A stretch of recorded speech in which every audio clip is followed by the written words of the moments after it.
Viewers, ये आदमी मरने के बाद एक अलग ही दुनिया में पहुंच गया था और अगर उसे वापस इंसान के रूप में जन्म लेना है तो उस आदमी को ऐसे खतरनाक और जानलेवा इम्तिहानों को कंप्लीट करना पड़ेगा ना, जिनसे आज तक कोई भी नहीं बच पाया। पर उस आदमी की आत्मा में कुछ अलग ही पावर्स थी, इसीलिए दूसरी दुनिया में कुछ एंजल्स उसकी मदद करते हैं। तो अब देखना है कि क्या वो आदमी उस दूसरी दुनिया से बचकर वापस इंसान में कन्वर्ट हो पाएगा या फिर हमेशा के लिए वहीं पर फंसा रह जाएगा। इस बारे में तो जल्दी से पता करना पड़ेगा।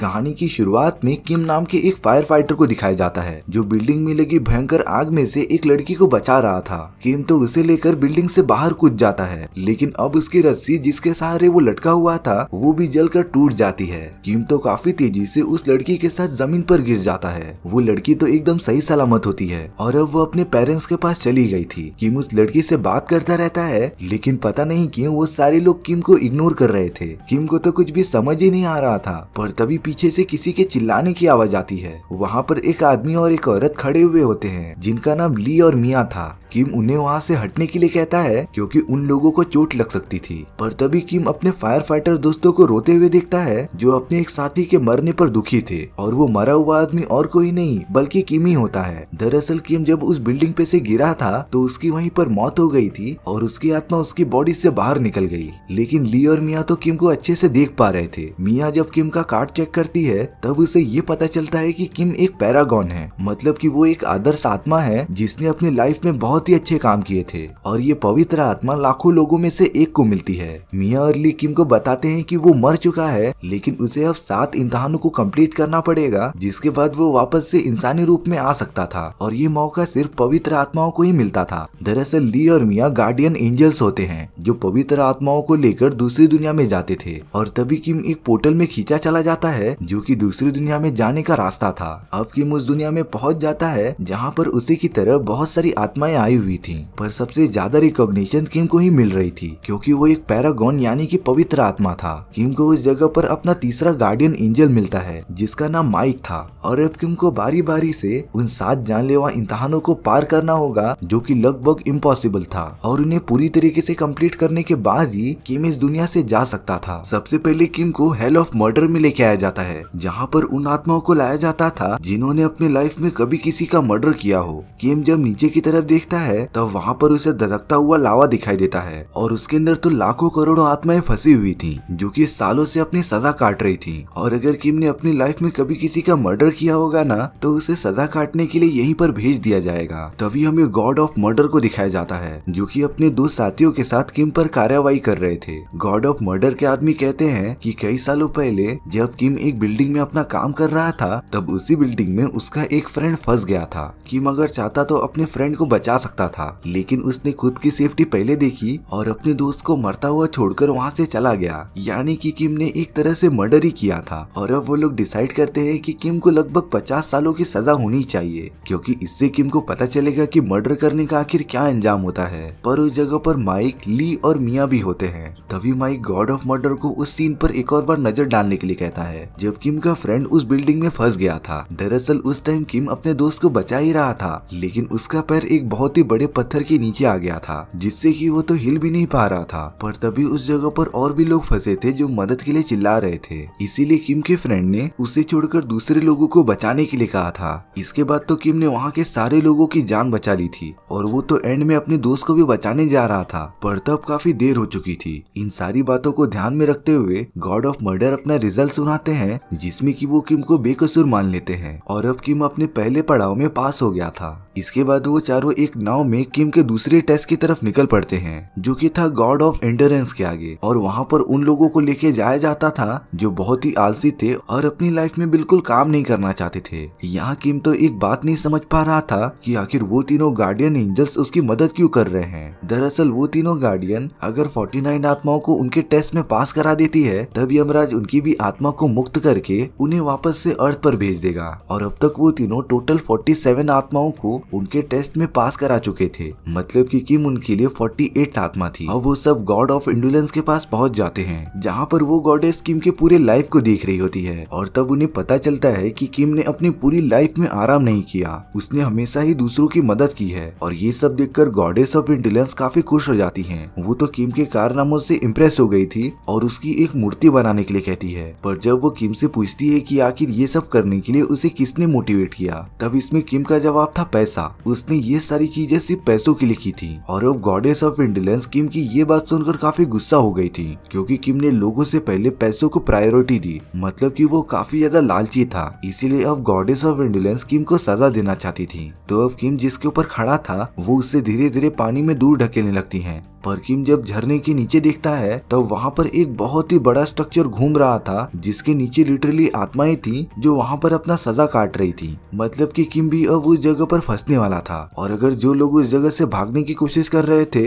तब उन्हें पानी के अंदर मौजूद खूंखार मछलियां खा जा रही थी। मतलब कि उस जगह पर जो एक बार चला गया वो वापस नहीं आ सकता था। इसीलिए अब माइक और ली भी पानी के अंदर कूद जाते हैं और किम के नाव को पकड़ लेते हैं। इसके बाद वो गॉडेस को ये बात बताते हैं कि भले ही किम ने वो सारे काम पैसों के लिए किए थे, पर वो पैसे किम खुद के ऊपर नहीं खर्च करना चाहता था, बल्कि उन पैसों से अपनी माँ का इलाज और अपने छोटे भाई को अच्छी शिक्षा देना चाहता था। ये बात सुनकर गॉडेस ऑफ इंडोरेंस की आंखें खुल जाती हैं और उन्हें अब पता चल गया था कि वो किम को एक गलत नजरिए से देख रही थी। इसीलिए अब वो किम को कोई भी सजा नहीं देती। मतलब कि किम ने अब अपना दूसरा टेस्ट भी पास कर लिया था। इसके बाद वो सब किम के अगले टेस्ट की तरफ निकल पड़ते हैं और वो टेस्ट होता है हेल ऑफ डिसीट, जिसमें उन आत्माओं को सजा मिलती थी जिन्होंने किसी के साथ बहुत बड़ा धोखा किया था। वो चारों तो एक बहुत ही घने जंगल में से आगे बढ़ रहे थे, पर तभी उन लोगों के ऊपर बहुत सारे पिशाचों ने हमला कर दिया था। माइक, ली और मिया बड़ी बहादुरी से उन पिशाचों से लड़ते रहते हैं, पर माइक तो एकदम से सोच में पड़ गया था, क्योंकि वो पिशाच हमेशा हमला नहीं करते थे। जब अगर किसी आत्मा के कोई भी रिलेटिव्स मर गए होते हैं तो उन रिश्तेदारों की आत्मा पिशाच बनकर उन्हें परेशान करती थी।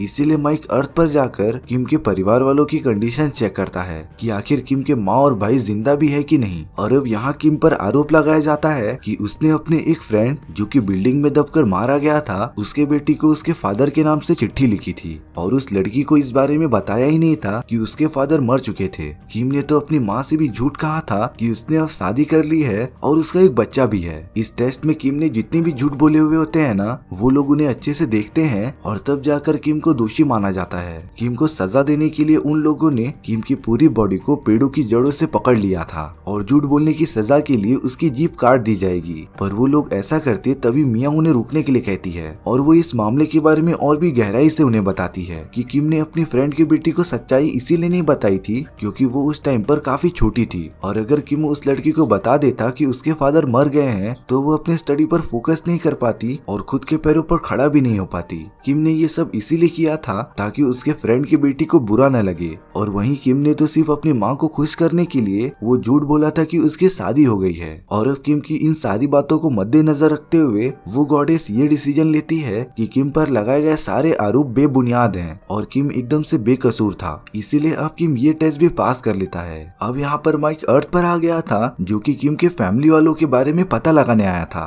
तब माइक को पता चलता है कि किम का छोटा भाई जिसका नाम स्टीव था वो मर चुका है और अब माइक स्टीव की आत्मा को उसके सामने बुलाता है। माइक तो सिर्फ ये पता करना चाहता था कि आखिर स्टीव मरा कैसे, पर तभी स्टीव की आत्मा कुछ भी बताए बगैर वहाँ से भागने लग जाती है। माइक भी लगातार स्टीव की आत्मा का पीछा कर रहा था, पर स्टीव की आत्मा शहर में कहीं जाकर छुप गई थी। इसीलिए अब माइक अपनी जादुई शक्तियों का यूज करता है और स्टीव के पास में जाकर ये पता लगाता है कि उसकी मौत आखिर कैसे हुई थी। वहाँ माइक को पता चलता है कि स्टीव की मौत सिर्फ एक दुर्घटना थी। दरअसल स्टीव के एक सीनियर ने गलती से गोली चला दी थी और वो गोली स्टीव को जाकर लग गई थी। इसीलिए उन लोगों ने मिलकर स्टीव को दफना दिया था। अपने छोटे बेटे की मरने की बात सुनकर तो किम की माँ एकदम से टूट गई थी, क्योंकि उन्हें अभी तक स्टीव की बॉडी भी नहीं मिली थी। और अब माइक ने कैसे भी करके स्टीव की आत्मा को पकड़ लिया था। माइक तो उसे सरेंडर करने के लिए कह रहा था, पर स्टीव कैसे भी करके उन सोल्जर से अपना बदला लेना चाहता था। इसीलिए स्टीव माइक की कुछ भी बात मान ही नहीं रहा था। तब माइक स्टीव को बताता है कि जिस सीनियर ने गलती से उसे मार दिया था उसे उस बात का अफसोस आज तक है और अब तो वो सीनियर अपनी जान भी लेने जा रहा था। माइक स्टीव को उस जगह पर लेके आ जाता है जहाँ पर स्टीव का सीनियर मरने जा रहा था। स्टीव को पता चल गया था कि वो सब एक एक्सीडेंट था, इसीलिए अब वो माइक को उसके सीनियर को बचाने के लिए कहता है और इसके बदले स्टीव कुछ भी करने के लिए तैयार था। इसीलिए माइक ने अपनी पावर का यूज करके उस रस्सी को काट दिया था, जिससे कि अब सब कुछ नॉर्मल हो गया था। वहीं दूसरी तरफ किम बाकी लोगों के साथ अपना अपना टेस्ट पूरा करते जाता है। वो तो अब सेकेंड लास्ट टेस्ट तक पहुंच गया था, जो कि था हेल ऑफ वॉयलेंस, जिसमें बताया जाता है कि किम ने अपने छोटे भाई को एक बार बहुत मारा था, जबकि वो उस टाइम पर बहुत ज्यादा बीमार भी था। पर अब इस बात को जस्टिफाई करने के लिए ली और मिया के पास कुछ भी नहीं था, और अगर ऐसा ही चलता रहा तो किम को सजा मिल जाएगी। इसीलिए अब मिया माइक से बात करती है, तो वो उन्हें एडवाइस देता है कि वो हेल ऑफ वॉयलेंस से कुछ दिनों की मोहलत मांग ले, जिसमें कि वो सब सबूत इकट्ठा कर सके, और फिर उन लोगों को कुछ दिनों की मोहलत मिल जाती है। इसके बाद किम, ली और मिया अपने फाइनल टेस्ट की तरफ मूव होने लगते हैं, जो कि एक बहुत बड़े रेगिस्तान के बीचों बीच था। रास्ते में मिया किम से पूछती है कि क्या उसने सच में अपनी माँ और भाई को मारने की कोशिश की थी। तब किम कहता है कि ये बात सच है, क्योंकि उस टाइम पर उनके परिवार के पास खाने तक के पैसे नहीं थे और उसकी माँ बहुत ही ज्यादा बीमार रहती थी। इसीलिए किम अपनी माँ को तड़पता नहीं देखना चाहता था, तो वो उसे जान से मारने का डिसाइड करता है, और इसके बाद वो अपने भाई को भी मारकर खुद की जान ले लेगा। लेकिन वो ऐसा नहीं कर पाता। यहाँ पर माई स्टीव की आत्मा के साथ उसकी माँ को देखने आया था, जो अभी तक अपने छोटे बेटे को जस्टिस दिलाने के लिए लड़ाई कर रही थी। तभी उस जगह पर कुछ मिलिट्री वाले आ जाते हैं, जो स्टीव की माँ को धक्का देकर वहाँ से भगा रहे थे। ये देखकर स्टीव काफी गुस्सा हो जाता है और अपनी पूरी पावर का यूज करके उस जगह पर बाउंडर ला देता है, जिसे देखकर वो सारे मिलिट्री वाले डर गए थे। और अब स्टीव किसी के भी कंट्रोल में नहीं था। वो चाहता तो एक ही बार में सारे मिलिट्री वालों को खत्म कर देता, पर स्टीव इस दुनिया में जो भी कर रहा था वो उस दुनिया में किम के साथ भी हो रहा था, क्योंकि किम और स्टीव भाई थे और उन दोनों के एक्शन एक दूसरे से लिंक थे। यानी कि उन दोनों में से कोई भी किसी दूसरे को चोट पहुंचाएगा तो उतना ही दूसरे भाई पर भी इफेक्ट पड़ेगा। इसीलिए स्टीव वहाँ पर शांत हो जाता है और उन मिलिट्री वालों को कुछ भी नहीं करता। और अब किम अपना फाइनल टेस्ट देने के लिए यमराज के पास आ जाता है। यमराज किम से कहते हैं कि उसने अपनी माँ को मारने की कोशिश की थी, पर किम ये बात सुनकर एकदम शॉक हो गया था कि जब वो अपनी माँ को मारने जा रहा था तब वो जगी हुई थी और उन्हें इस बारे में सब कुछ पता था कि किम उसके साथ क्या करने जा रहा है। लेकिन तभी भी उन्होंने किम से कुछ भी नहीं कहा था। ये सुनकर किम एकदम रोने लगता है, पर यमराज किम को अभी भी दोषी मानते थे, इसीलिए अब वो किम को सजा देने के लिए आगे बढ़ते हैं। पर तभी रेत के अंदर से किम की माँ की तस्वीर बन जाती है और फिर यमराज उसके अंदर किम की माँ का एक सपना देखते हैं, जिसमें कि किम सालों बाद अपनी माँ से मिलने गया था और उसने अपनी माँ से वो सारी बातें बता दी थी। तब उसकी मदर कहती है कि वो किम से बिल्कुल नाराज नहीं है, बल्कि वो भी यही चाहती थी कि वो मर जाए, क्योंकि इसके बाद किम और स्टीव का फ्यूचर काफी ब्राइट हो जाएगा। मतलब कि किम की माँ ने उसे माफ कर दिया था, और रियल लाइफ में अगर विक्टिम माफ कर देता है तो उस बात को इस दुनिया में कोई भी अपराध नहीं माना जाता, यानी कि किम दोषी नहीं था। इसीलिए यमराज ने किम पर लगे सारे आरोप माफ कर दिए थे। और अब यमराज किम को परमिशन दे देते हैं कि वो वापस से अर्थ पर जाकर जन्म ले सकता है। तभी किम की पवित्र आत्मा वहाँ पर आ जाती है और अर्थ की ओर अपनी नई जिंदगी शुरू करने के लिए निकल पड़ती है। वहीं दूसरी तरफ माइक स्टीव की आत्मा के साथ होता है, और तब ये रिवील होता है कि स्टीव की आत्मा भी एक पेंटागन है, यानी कि उसकी आत्मा भी अपने भाई की तरह पवित्र थी। तो अब माइक और उसके साथी स्टीव को भी अपने साथ दूसरी दुनिया में लेके जाएंगे और उन सारे टेस्ट को कंप्लीट कराकर स्टीव को भी वापस से अर्थ पर दूसरा जन्म देंगे। इसी के साथ हमारी ये कहानी यहीं पर खत्म हो जाती है। सो व्यूअर्स, आपको ये स्टोरी कैसी लगी प्लीज कमेंट सेक्शन में बता दो, और अगर आपको मेरा एक्सप्लेनेशन 1% भी अच्छा लगा होगा ना तो वीडियो को लाइक एंड चैनल को सब्सक्राइब जरूर कर देना, क्योंकि सच में इससे मुझे काफी ज्यादा मोटिवेशन मिलता है आपके लिए इसी तरीके की मजेदार स्टोरीज ढूंढ कर लाने के लिए। तो मिलते हैं नेक्स्ट वीडियो में। सी या।